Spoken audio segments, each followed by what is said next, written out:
ମୁଁ କୃଷ୍ଣଚନ୍ଦ୍ର ଜେନା ସମସ୍ତଙ୍କୁ ଆମ ୟୁଟ୍ୟୁବ୍ ଚ୍ୟାନେଲ୍ ଜେନା ଷ୍ଟଡି ସେଣ୍ଟରରେ ସ୍ୱାଗତ କରୁଛି। ଆଜି ଆମେ ରିଜନିଂର ସବୁଠୁ ଟାଇମ୍ ଟେକିଂ ନେଉଥିବା ସବଜେକ୍ଟକୁ ସବୁଠୁ ସହଜ କରିବା। ଏହି ଫାଷ୍ଟ ଭିଡ଼ିଓରେ ଆମେ code of alphabet and reversed alphabet ପଢ଼ିବା।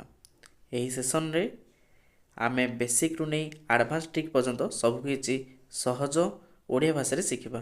ଯଦି ଆପଣ ଏନି କମ୍ପିଟିଟିଭ୍ ଏକ୍ଜାମ୍ ପାଇଁ ପ୍ରିପେୟାର ହେଉଛନ୍ତି ତେବେ ଟ୍ରିକ୍ ସହ ଶିଖିବା, ଯାହା ଆପଣଙ୍କ ପରୀକ୍ଷା ପାଇଁ ବହୁତ ଉପଯୋଗୀ ହେବ। ଭିଡ଼ିଓଟିକୁ ଶେଷ ପର୍ଯ୍ୟନ୍ତ ଦେଖନ୍ତୁ। ଦେଖିବା ଏର ସିରିଏଲ୍ ନମ୍ବର ହେଉଛି 1। ତାକୁ ଆମେ କେମିତି ମନେ ରଖିବା? ଏ ଅଲୱେଜ୍ ଫାଷ୍ଟ, ବା ଆମେ ଗୋଟେ ଗଭର୍ଣ୍ଣମେଣ୍ଟର ଏ ଗ୍ରେଡ଼ିଂ ସିଷ୍ଟମ୍ ଅଛି। 90%ରୁ ଅଧିକ ଆଣିଲେ ସେମାନଙ୍କୁ କ'ଣ କହୁଛି? A1। ତେଣୁ A1, ଏର ସିରିଏଲ୍ ନମ୍ବର 1। ନେକ୍ସଟ ଆସିଲା 2। ଆମର ପଟାଙ୍ଗୀରେ ଗୋଟେ ଗାଁର ନାଁ ହେଉଛି ବିଟୁଗୁଡ଼ା। B2ଗୁଡ଼ା ହେଲେ B2। ନେକ୍ସଟ ଆମେ ଦେଖିବା ସି। ସି ପ୍ରୋନାଉନ୍ସିଏସନ୍ ଆ ସହିତ ସମାନ ହେଉଛି ସି ସହିତ। ଏ ସିରେ କେତେଟା ଲେଟର ଅଛି? 3ଟା। ତେଣୁ ସି କାହା ସହିତ ରିଲେଟେଡ୍? C3 ସହିତ ରିଲେଟେଡ୍। ସିର ସିରିଏଲ୍ ନମ୍ବର 3। ନେକ୍ସଟ ଆମେ ଦେଖିବା ଡି। ଡି ଆମେରିକାରେ ଗୋଟେ ମୋଟର କମ୍ପାନୀ ଅଛି ଡି ଫୋର୍ଡ। ତେଣୁ ଡିକୁ କାହା ସହିତ କମ୍ପେୟାର କରିବା? D Ford. D4। ନେକ୍ସଟ ଆମେ ଦେଖିବା ଇ ସହିତ। ଏମାନେ 5ର ମଲ୍ଟିପଲ୍ ଜାଣିଛ? 5, 10, 15, 20, 25। ସେମିତି 5 ନମ୍ବରରେ କିଏ ପଡ଼ୁଛି? ଇ ପଡ଼ୁଛି। 10ରେ ଜେ, 15ରେ ଓ, 20 ସିରିଏଲ୍ ନମ୍ବରରେ ଟି, ଆଉ 25 ସିରିଏଲ୍ ନମ୍ବରରେ ୱାଇ।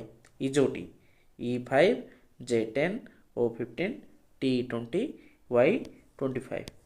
ନେକ୍ସଟ ଆମେ ଦେଖିବା ଏଫ୍। ଇ ପରେ ଆସୁଛି ଏଫ୍। ଆମେ ଗୋଟେ ୱାର୍ଡ଼ ଦେଖିବା ଫିକ୍ସ।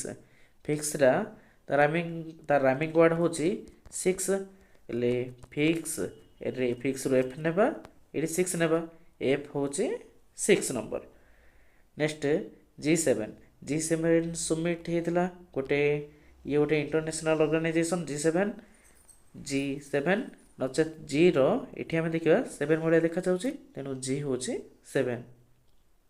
ନେକ୍ସଟ ଆସି ଦେଖିବା ଏଚ୍। ଏଚ୍ଟା ଆମେ ଲେଖନ୍ତି କି ଏମିତି। ନେକ୍ସଟ ଉପରେ ଗୋଟେ ବାର୍ ଦେଇଦେବା, ତଳେ ଗୋଟେ ବାର୍ ଦେଇଦେବା। ଇଏ ଗୋଟେ ଡିଜିଟାଲ 8 ଭଳିଆ ଦେଖାଯାଉଛି, ତେଣୁ ଏଚ୍ ହେଉଛି 8। ଏଚ୍ର ସିରିଏଲ୍ ନମ୍ବର 8। Next I. ଆଇଟା ଲେଖା ହେଉଛି ଏମିତି ଆଇ। ଆଚ୍ଛା, ଆଇଟା ଏବେ ଦେଖ, ଏଇଟା 9 ଭଳିଆ ଦେଖାଯାଉଛି ନା? 9 ଭଳିଆ ଦେଖାଯାଉଛି। ଆଇ ହେଉଛି 9। ନଚେତ ଏମିତି ମନେ ରଖିପାରିବା ଆଇ ନୋ। ଇଂଲିଶ ହିନ୍ଦୀରେ ନ 9 ନ ବୋଲି କୁହାଉଛି। I know, I 9। Okay. Next ଆସିଲା 10। 10ଟା ଗୋଟେ 5ର ମଲ୍ଟିପଲ୍। ଇ ପରେ କେତେ ହେଉଛି? ଜେ ଆସୁଛି। ଜେ ହେଉଛି 10। ନେକ୍ସଟ ଦେଖିବା ଏଇଠି ଗୋଟେ ପିକ୍ଚର ଦେଖିପାରୁଛ।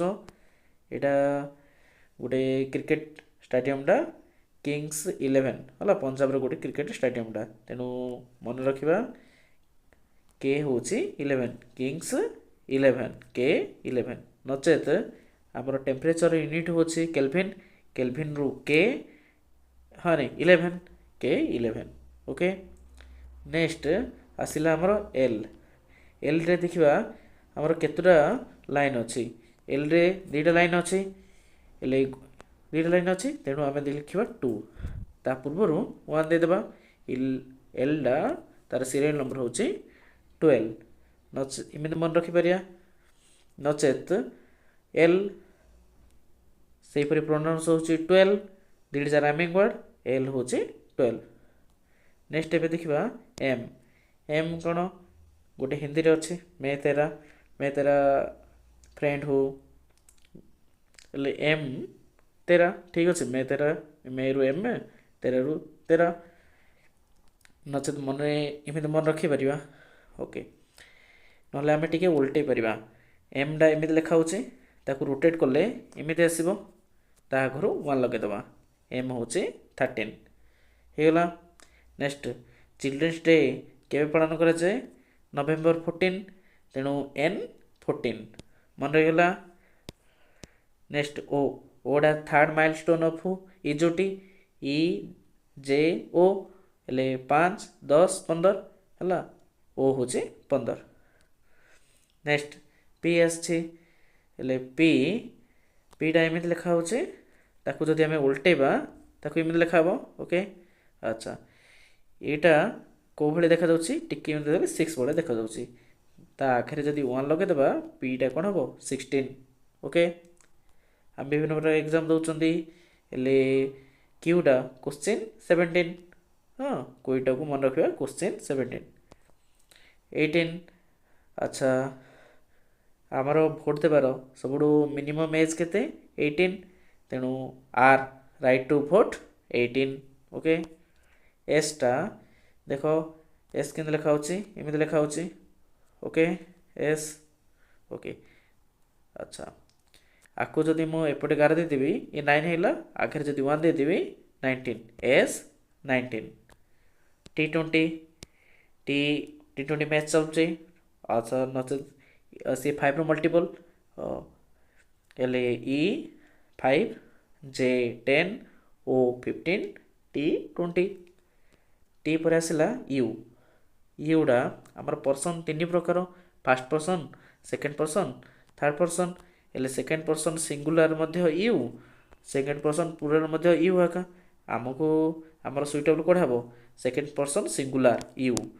ହେଲେ ସେକେଣ୍ଡ ପର୍ସନ୍ରୁ 2 ଆସିଲା, ସିଙ୍ଗୁଲାରରୁ 1 ଆସିଲା, ହେଲେ 21 U21। ନେକ୍ସଟ ସମସ୍ତେ ସେଲ୍ଫି ନେଲା ବେଳେ ନହେଲେ ଫଟୋ ନେଲା ବେଳେ ଭିକ୍ଟୋରି ସାଇନ୍ ଦେଉଛ। ହେଲେ ଭିକ୍ଟୋରି ସାଇନ୍ରେ ଭି ସାଇନ୍ କଲାବେଳେ କେତେଟା ଫିଙ୍ଗର ବାହାର କରୁଛ? 2। ଆଚ୍ଛା, ହେଲେ 2 ଭିର 22। ଓକେ, ଦେଖିବା ଡବଲ୍ ଏମିତି ଅଛି, ତାକୁ ଓଲଟେଇଲେ ସେ 3 ଭଳିଆ ଆସିବ ରୋଟେଟ୍ କଲେ। ନେକ୍ସଟ ଆମେ MM ପାଇଁ 1 ନେଇଥିଲେ 13। ଏଠି ହଁ ଏଠି କ'ଣ ନେବା? 2, ଏଇଟା 3 ଥିଲା, 2 ଆଗରେ ନେବା। ଡବ୍ଲୁ ହେଉଛି 23। ଓକେ, ନେକ୍ସଟ UVWX ଆମେ ପୂର୍ବରୁ ପଢ଼ିଥିଲେ ଖ୍ରୀଷ୍ଟମାସ। ହଁ ଓକେ, ଖ୍ରୀଷ୍ଟମାସଟା କେଉଁ ମନ୍ଥରେ ପଡ଼େ? ଏକ୍ସମାସଟା କେବେ ପଡ଼େ? ଡିସେମ୍ବରରେ ପଡ଼େ। ହେଲେ ଡିସେମ୍ବରର ସିରିଏଲ୍ ନମ୍ବର ହେଉଛି 12। ଯଦି 12କୁ ଆମେ 2 ଟାଇମ୍ କରିଦେବା ଆସିବ 24, ତେଣୁ ଏକ୍ସ ହେଉଛି 24। ନେକ୍ସଟ ୱାଇ ଆସିଲା, ଇଜୋଟିରେ ୱାଇ ନାଇଁ ୱାଇ ଲାଷ୍ଟରେ ଅଛି ଇଜୋଟି, ହେଲେ ୱାଇ ହେଉଛି 25। ଆଉ ଲାଷ୍ଟଟା ଜେଡ୍, ଲାଷ୍ଟ ନାଇଁ A to Z 26 number, last ହେଉଛି ଜେଡ୍ ହେବ 26 ନମ୍ବର। A to Z ତକ୍ ସମସ୍ତଙ୍କର ସିରିଏଲ୍ ନମ୍ବର ମନେ ରହିଯାଇଥିବ। ନେକ୍ସଟ ଆମେ ଦେଖିବା ଏବେ ରିଭର୍ସଡ୍ ଆଲଫାବେଟ୍। ହେଲେ ଆମେ କିଛି କି ୱାର୍ଡ଼ ମନେ ରଖିଦେବା। A to Z, ମୁଁ ଫାଷ୍ଟରୁ ଲାଷ୍ଟ କାମ କଲି, ମୁଁ A to Z କାମ କଲି, ମୁଁ A to Z ପାଠ ପଢ଼ିଛି। ଏମିତି A to Z ମନେ ରଖିପାରିବ, ନଚେତ୍ ଆଜାଦ ଗୋଟେ ୱାର୍ଡ଼ ଅଛି ମନେ ରଖିପାରିବ। ନେକ୍ସଟ ବିକୁ ହଁ ଆମେ ବାଏ ବାଏ କରୁଛନ୍ତି, ନହେଲେ ଗୁଡ୍ ବୟ, ହେଲେ ବି କାହା ସହିତ ରିଲେଟେଡ୍? ୱାଇ। ବିର ରିଭର୍ସ ହେଉଛି ୱାଇ। ନେକ୍ସଟ ଏବେ ଯାଇଥିଲା ଏକ୍ସରେ ଖ୍ରୀଷ୍ଟମାସ ଆଉ ଏକ୍ସମାସ ଦୁଇଟା ସମାନ, ତେଣୁ ସି ଆଉ ଏକ୍ସ ଇକ୍ୱାଲ୍। ସିର ଅପୋଜିଟ୍ ହେଉଛି ଏକ୍ସ। ଡିୟୁ ଷ୍ଟାର୍ଟିଂରେ ଡି ହେଉଛି, ଏଣ୍ଡିଂରେ ଡବ୍ଲୁ ଅଛି, ଡବ୍ଲୁ। ଇଭିନିଂ ଇଭି, ନଚେତ୍ ଇଭିଏସ୍ ଇଭି, ତେଣୁ ଇର opposite V. Full FULL full, FU ଲାଗିରେ ଅଛି, ଏଫ୍ର opposite U. Fun FU। Next ଜିର ଅପୋଜିଟ୍ ହେଉଛି ଟି, କେଷ୍ଟ ଟିଚର GT ବା grand trunk road GT। HS high school, ନହେଲେ ସିଙ୍ଗର ନାଁ ମନେ ରଖିପାରିବା Honey singer. Iron IRON iron, ନଚେତ୍ ଇଣ୍ଡିଆନ୍ ରେଲୱେ IR। ନେକ୍ସଟ ଜେକ୍ ହଁ ନାଇଁ ଯେ କୁଇନ୍ ଆମେ ତାସ୍ ଖେଳୁଥିବା ଜେକ୍ ଅଛି କୁଇନ୍ ଅଛି ଯେ କୁଇନ୍ ନଚେତ ଜଙ୍ଗଲ କୁଇନ୍ ଜେ ର ଅପୋଜିଟ୍ କ୍ୟୁ। ନେକ୍ସଟ କେ ଆମର ପ୍ଲସ୍ ଟୁରେ ଯେତିକି ସବୁ ଯେଉଁ ବହି ଆସିଥାଉଛି କଲ୍ୟାଣୀ ପବ୍ଲିକେସନ୍ ବହି ଅଛି ହେଲେ କେ ରେ କଲ୍ୟାଣୀ ପବ୍ଲିକେସନ୍ କେପି ନଚେତ କପିଲ ଶର୍ମା କେପି ଶର୍ମା କାନପୁର କେ ହଁ ନାଇଁ କେ ଆଉ ପି ନଚେତ ଗୋଟେ ମୁଭି ଯାଇଥିଲା ପିକେ ମନେ ରଖିପାରିବା।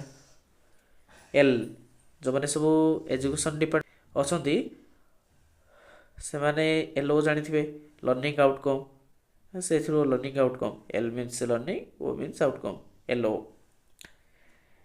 ସେଠି ମେନ୍ ଏମ୍ ଏନ୍ ମେନ୍ ଏମ୍ର ଅପୋଜିଟ୍ ହେଉଛି ଏନ୍ ନଚେତ ଆମେ 9th କ୍ଲାସ୍ରେ ପଢ଼ିଥିବା ମ୍ୟାଙ୍ଗାନିଜ୍ର ସିମ୍ବଲ୍ ଏମ୍ ଏନ୍।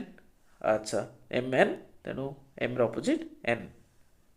ଏତିକି ଯଦି ମନେ ରଖିପାରୁଛନ୍ତି ଭଲ କଥା ନଚେତ ଯେଉଁମାନଙ୍କର ନମ୍ବର ସିରିଏଲ୍ ନମ୍ବର ମନେ ରହିଯାଉଛି ହଁ A1 B2 C3 ସେମାନେ କ'ଣ କରିପାରିବେ ମ୍ୟାଜିକ୍ ନମ୍ବର ଅଛି 27 ଏକୁ ଜେଡ୍ ସହିତ ମିଶାଇଲେ କ'ଣ ଆସୁଛି 27 ଆସୁଛି।